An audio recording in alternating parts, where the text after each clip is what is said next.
Oh, hey girl. Yes, we're going to Costco again. The list this time is pretty short, just some protein, some produce. But I just watched this podcast episode with this guy named Louise. I'm blinking on his last name right now, but he just has this new book coming out at the time this is out. It's probably going to be out. It's called Food Therapy. Holy shat. I have not heard about food, the perspective on food that he has, which is he titles it like being the conscious alchemist about our food. And I feel like it really relates and puts words to my experience. It makes me feel seen and connected of what I've been talking about on this channel. Like, remember when I had the pizza, when I had the Culvers, I was like, oh, when I indulge in these things, I want to do it without guilt, without shame. And as a background, as someone that has starved herself for most of her life, I'm trying to navigate a new relationship to food. And so I want to be very conscious. And when I am indulging in food, I don't want to live a life where I'm just eating like whole foods, anti-inflammatory foods for the rest of my life. I want to indulge in the cupcakes and the cakes and the ice cream and the fast food and the root beers and the cherry cokes. Like, that's just what I find pleasurable. And when you find pleasure, you find safety. But his perspective on being a conscious alchemist with your food choices is seeing food in these categories of food as either a depressant, a stabilizer, or a stimulant. And he asked a really great question. It's not like he was saying, all leafy green vegetables are stabilizers or whatever. He was like, when you're really tired in the morning and you wake up and you got a day to go, like, what food do you reach for? What craving do you have? And for me, I was thinking like, oh, instantly a matcha and oatmeal. That's like a good pick me up. And it's because the sugar and caffeine in the way I prepare my oatmeal and the caffeine from the matcha, those are stimulants. So they get me like up and ready to go. And then he was thinking, like, when you're really sad, what do you want to eat? Or when you've had a long day, or when you get off a flight, what do you want to eat? And I'm thinking, like, obviously burger, milkshake, fries, pizza, chips. And he was like, those are in the category of a depressant food, because those heavy fats and carbohydrates in your stomach actually takes the blood away from your head, not all of it, obviously. Oh, we'd hope not. But some of the blood from your head and into your stomach to help digest those big, heavier, greasier foods. And when you are really activated, like you are flying, you are really sad, you're dealing with grief, you had a shitty day, and you crave these, what we'd call like junk foods, your processed foods, it actually helps your body knows to crave these things because it drains the blood from your head and all the excess adrenaline from such an activating day or an overwhelming day, or you're super sad or whatever. It literally drains some of the blood from your head and pulls it into your stomach. And I was like, that is so cool that our body has so much wisdom and power to do all of this on our own. And to think, I loved his perspective of, like, we think about food and we engage in it in a culture where it's like, I want to eat to have clear skin, I want to eat to be healthy, I want to eat to like lose fat and gain muscle. These are all long-term things.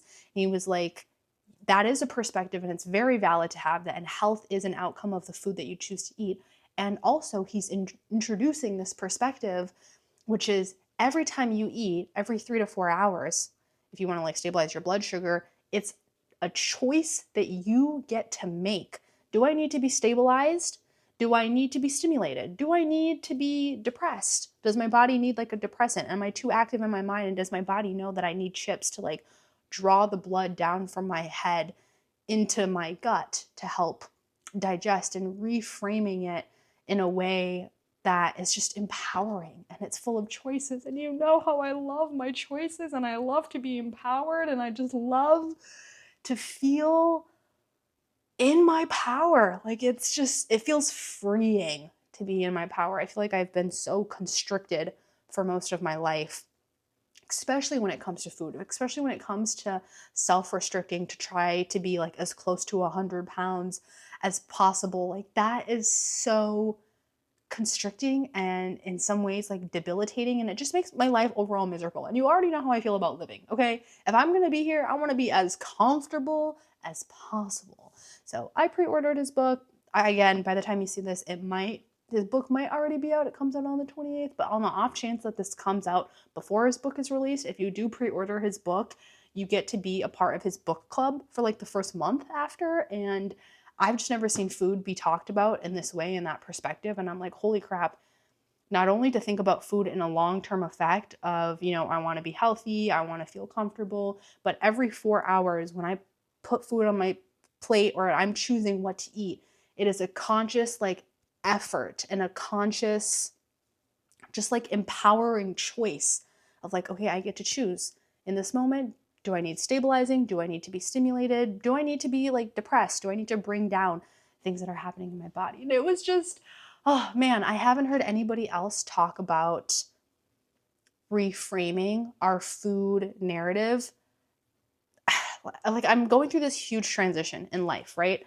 And I feel like I'm navigating a new space on the internet too. And the old space I used to take up on the internet was like, the food is bad for you, the chemical companies are trying to kill us, the small amount of people is trying, to make money and scam the rest of us with all the added preservatives, and it's so hard to eat healthy. Just kind of this like villain lens. And when I take myself out of the villain triangle, so there's like this triangle where there's a villain, and then there's a savior, and then there's a victim. When I pull myself out of that triangle because I don't want to be confined into a shape, into a line, into a box, I don't want to participate in the dramatics of that there is someone out to get me and that I am a victim or that I need to save people from being victimized. I learned in my entrepreneurship cohort, in one of them, when someone was in the food space and they were coming up with some like food waste optimization, supply chain, something. And in their presentation, in their pitch, they were like, our food has so many preservatives in it because it is a direct result of people trying to survive after World War II. Preservatives, GMOs, all these things were actually added to our food to help us. What is that? Almost like 100 years ago, like 1930s, Great Depressions, where people were starving. Imagine all these people are coming to this country. They're like, land of the free. We can build our own lives. We can do what we need to do to take care of our family. And all of a sudden, we're here. No one has anything to eat. Every other person, every couple of people is starving, literally starving to death. So that's when they created preservatives. That's when they created, GMOs and all these things. And also, so I learned that for my entrepreneurship community, and the guy in the podcast also talks about that. And I'm like, thank you. I'm making my way to a new neighborhood of the internet. I literally feel like I'm moving my house on the internet to a different space where people think like me and I can connect with people that are on the same level, that are just not a part of that drama triangle. And also, I remember learning in business school that the corn that we have here, yes, it's genetically modified, and the seeds that we have here, but it's genetically modified in a way that we are 80 years more advanced than the other countries. Of course, I went to school like I'm post grad like 4 years. Maybe I learned this information like 6 years ago. So, in half a decade, things definitely could have changed, but still, like, what pride, what joy, what gratitude I have for parts of our food system to be like, oh, hell yeah, we had so much money that we were able to invest billions of dollars into our corn and into our seeds, that they are 80 years more developed. And I learned this in my international business class because we learned about international espionage. And do you know why? Well, part of the reason why the TSA was actually created, they're not trying to catch you in your little hippy dippy joint at the airport. No, babe. They're trying to catch international spies stealing our seeds. We literally did a case study on how they would go like to the middle of Iowa and the middle of Kansas and, just like the Midwest, and go out to these cornfields, and then they would take the seeds and like put them on the inseams of their shoe, or like put them inside their body cavities, or like sneak them in certain ways so that they could sneak our agricultural development outside of our country. And then also, when you're coming back into the country, the main thing, I watched this in a documentary on YouTube, the main thing that TSA is checking for, it's not your little hippy dippy joint. It's not your little Molly you're trying to take to the concert. It's really not even like, the big bombs and guns and stuff. I feel like those are easy to kind of detect with all the technology that we have. But their main priority is to make sure that invasive species, I mean, overall, it's to keep our country safe.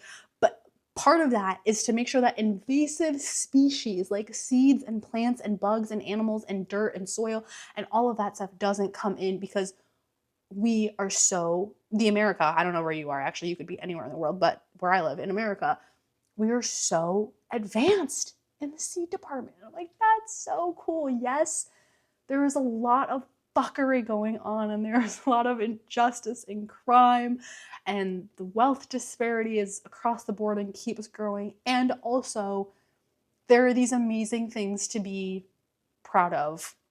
And just once you get educated, you're like, wow, I can see a broader view. I'm able to hold the diaspora of like the light and dark. And also, we all come from the darkness, okay? We all come inside a woman where it is, I can only assume the inside of our bodies are pitch black, okay? And so what comes from darkness, honey? You and me, greatness, light, creativity. So don't let a war, don't let huge inequalities, don't let that bog you down and make you feel like you don't have power, or that everything is shit, or that the government is the villain, or a certain person in the administration is a villain right now. Take yourself out of that drama triangle. There's no savior, because you don't need saving, because there's not a villain, because you're not a victim. Well, that's a little bit of a preach for a Costco vlog, but I just needed to share. These are the thoughts I have before going to the grocery store, and the relief. You can probably tell about like how lonely I felt as I'm navigating this transition. So to even watch one video, the fact that even one other person is talking about how like, yeah, I'm not ripping on the artificial preservatives that we have because they were once in place to help us. I'm like, oh, it's what a breath of fresh air. I feel like I'm on the right path. So in case you didn't know any of this stuff, I'm here to teach you. Now you know. Whether you agree or you don't agree, you should just take everything as information and filter it through your own lens. Does this work for me? Does it feel true for me? Does it feel empowering? Does it make me feel good? Does it make me not feel good? You get to decide what you want to do with information that you learn on the internet. You are powerful. You are, for the most part, in control, at least of your next choice. You make a choice every 2 seconds, so you're in control of the next choice. You can always choose. You always have choices. It is so important for people that have been through. I don't even think this applies to traumatized individuals. We're all psychologically messed up, okay? We're all just crazy human beings, okay? Everyone's got a little smidge of crazy. We got different flavors and different shades of crazy, but we're all crazy, okay? And so having choices helps you feel empowered. So you have choices. So let's go make some choices at Costco. Like I said, I'm on a pretty, I don't need that many things because my fridge is stocked to the T with fruits and veggies. Wait, I'll show you my fridge because I know you like to see that. I'll show you my fridge, show you what's in that, and then we'll go to Costco. Ooh. Oh, Costco. Can you tell I just ate? Okay, also, I don't want the beginning of that to sound too preachy, but I just really needed to let y'all know because I feel very strongly about people feeling disempowered because I felt that way for so long. Anyway, here's the content of my fridge. It's not as aesthetically pleasing as I usually like it because I've had a lot going on, but I have, as you can see, a lot of fruit still. This big bucket still has a watermelon, a cantaloupe, and a melon and a pineapple, and I have extra up there. This is my chicken wing I just made last night. That's some celery, apple, carrots. I have spinach, bok choy, avocado. I've got, I like putting these little trays in here. I feel like it helps keep my fridge clean. I always have fruit in this drawer. This drawer is always filled with fruit, but this is empty besides like little stuff I got at Whole Foods. And if you wanted to see the side, I've got some kefir. This is my opened milk, green onion, all my little sauces and kimchi. And then this is my drink side where I have my kombucha, some stuff. Oh, she wanted me to close her, so we gotta go. See you in Costco. Well, 第一件事 like Costco 的时候 is 加油, and while I'm filling up gas, I've already said this 1,000 times I feel like, but I'm gonna say it until the day I die. Keep one of these in the little pocket in your front seat so that when you're filling gas, you can swiffer and make sure your car always look spotless, clean, brand new. And then also, I didn't film while I was actually getting gas because the lines were long. It's raining cats and dogs, as you can see, and I just needed to get in and get out of there. But I'm in the parking lot before I go into Costco, and I was like, I didn't get to show them that I swiffered. So I'm swiffering, as I'm telling you. Swiffer your own car while you're getting gas. It gets dusty. Literally, next time you get into your car, think of me Look at your steering wheel, look at the little touchpad, you know, stereo, whole input navigation system you have, and just look at the dust. And then go get you one of these and keep it in your little pocket. So now every time you fill up gas, one, you can swiffa, so clean, clean, clean. Two, when you're stepping out to get gas, that is a great time to put like your foot up against the gas thing and stretch out your calves. Lean to the side. Do some stretches while you're filling up gas. All the time you're sitting or you're standing or you're laying. When are you stretching? When are you increasing your mobility? When are you feeling lighter? You always complain your back is tight, your neck is tight, you don't like your tech neck, your shoulders humped. Okay, so do something about it. And do it in a way where you're already filling up gas. What were you going to do? Sit in your car and play on your phone? Watch a video? You already do enough of that. So stretch. Use the moment. Take the moment to stretch. Take some deep breaths. Just be present in the moment. Give yourself the space to feel the expansiveness of how alive you are.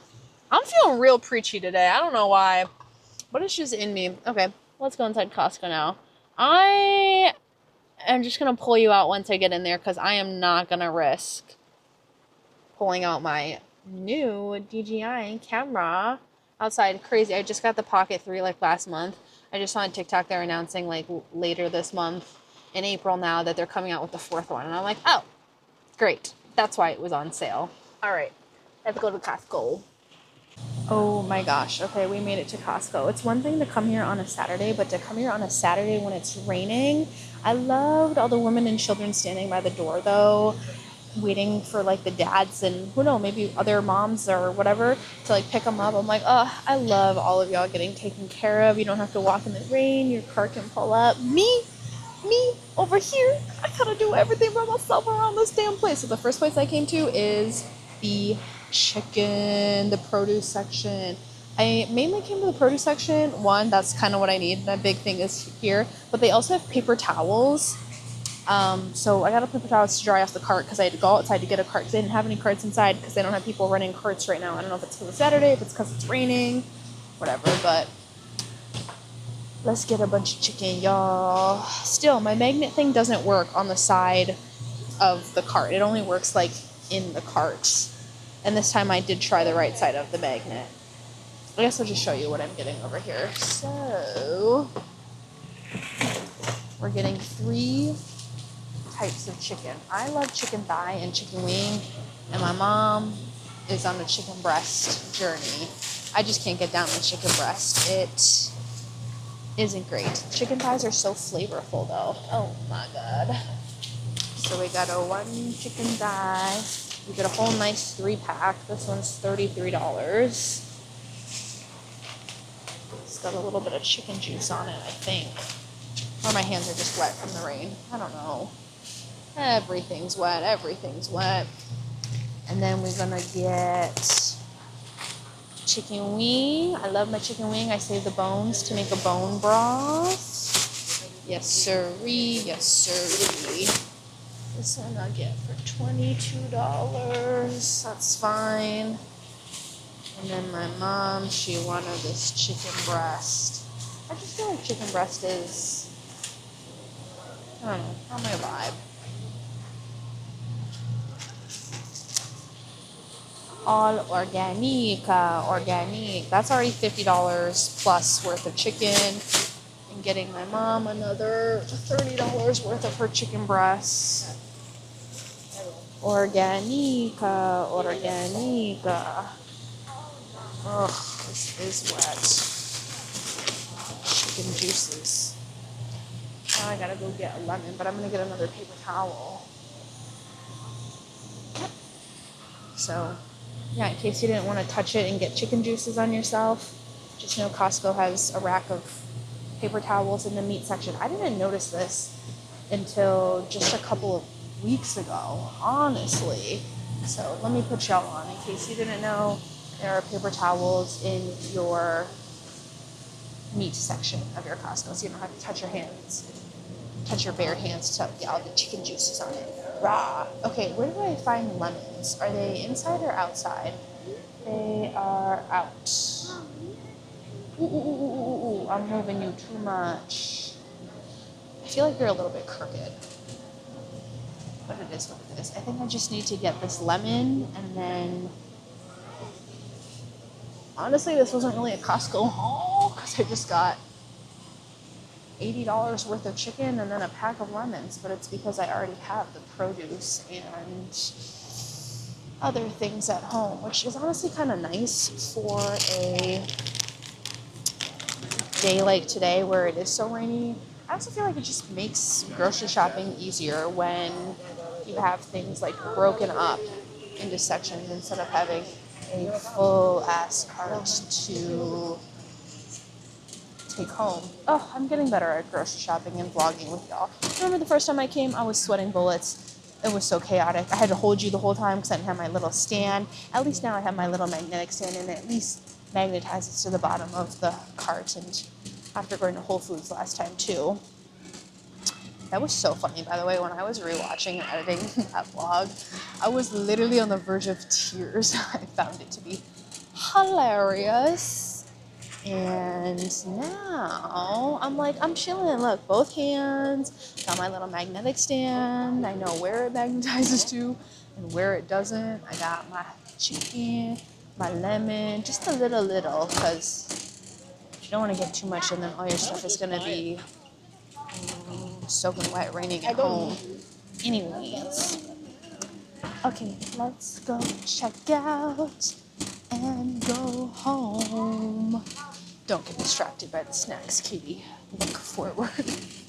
I did get that skinny pop last time. But see, now I'm not hungry going grocery shopping. Okay, I'm a little bit hungry. I could definitely have dinner. But I'm not that hungry where I'm like, must buy everything I encounter that I even think about eating. Oh, I did really like those beef sticks though. But I think I still have some at home. Like I said, I don't want to get too much. Oh boy. Saturday Costco mission in the rain. So I feel like the rain has deterred some people, but it's still pretty full. I like how they have these self-checkout stations, but it's not even self-checkout because they have a worker at each self-checkout station checking things out for you. Hi! Oh yeah, sure, that'd be great, thanks. Oh yeah, sure. All right, just let the cashier know your pre-scan when they take your membership. Okay, awesome, thanks.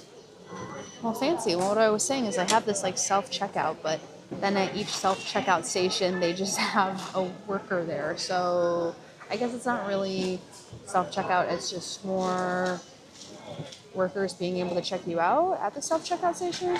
It's lit though. I kind of like that they have a like a representative at each self-checkout station to scan all your stuff for you. They do. They need to make like all of the stations like this so that they have like 20 employees. And like that guy came pre-scan my cart. I'm about to just pop up there and scan my cart and it's already going to be ready to go. Yeah, that's lit, honey. That is lit. I haven't had the Costco pizza in so long. I had it one time and I was like, oh, I remember why I don't eat this anymore because it was so just not my vibe. I don't like anything from the Costco cafeteria, to be honest. That sundae looks good. Caramel Crunch. Hello. They pre-scanned my cart. Make sure that you're right. 1, 2, 4. Yep. Whoa. 93. Thank you. There you go. Enjoy. Bye now. That was easy. They should get more people pre-scanning your cart so you can just walk up, bada bing, bada boom. Get her done. My God, this place is so packed all the time. I think it would be weird if I came into a Costco and it wasn't packed, because then my body would be like, wait, what's going on? This isn't normal for us. Also, why does like no one have an umbrella? I feel like here in Minnesota, at least in the suburbs, in the wintertime, no one's wearing a big long coat. Like I have the longest, biggest, warmest coat in Minnesota, and I feel like people stare at me. I don't know if they're staring because of my beauty or they're staring because of that. And also, it's raining cats and dogs. No one's got an umbrella. I was like the only one with an umbrella out there. I'm like, what is this? Do you think you're too cool to wear a winter coat? Or too cool for an umbrella? Girl, if that's your version of cool, we got two different versions of cool going on, because no. Or is it because some of these Minnesota people are just like tough and they're like, fuck an umbrella, fuck a winter coat. Hi. Thank you. Thank you. You Look who too. gets to leave.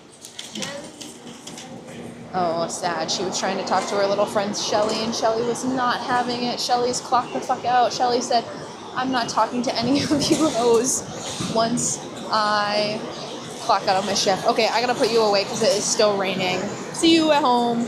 All right, we are home with the goods. Man, $100 some worth of chicken is actually pretty heavy.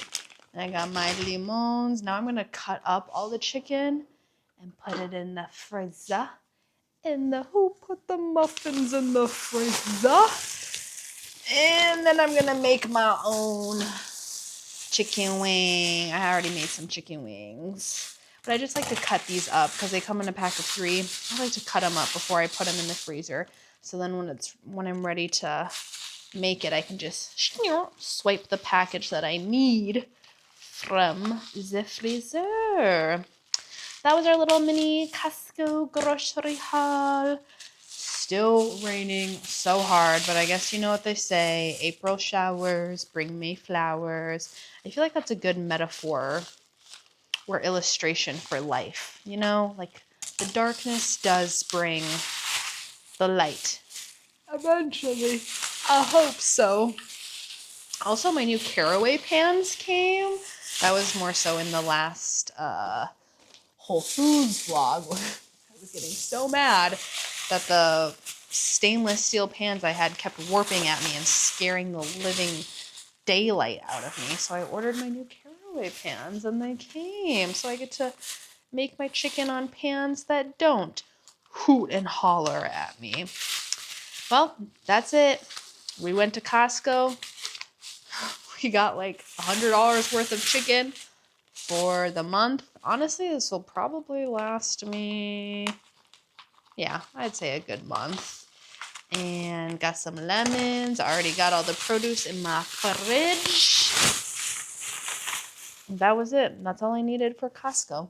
Now I probably don't have to go to Costco until next month. So on that note, I will see you in the next one. Thanks for hanging out with me and coming to Costco with me. Goodbye.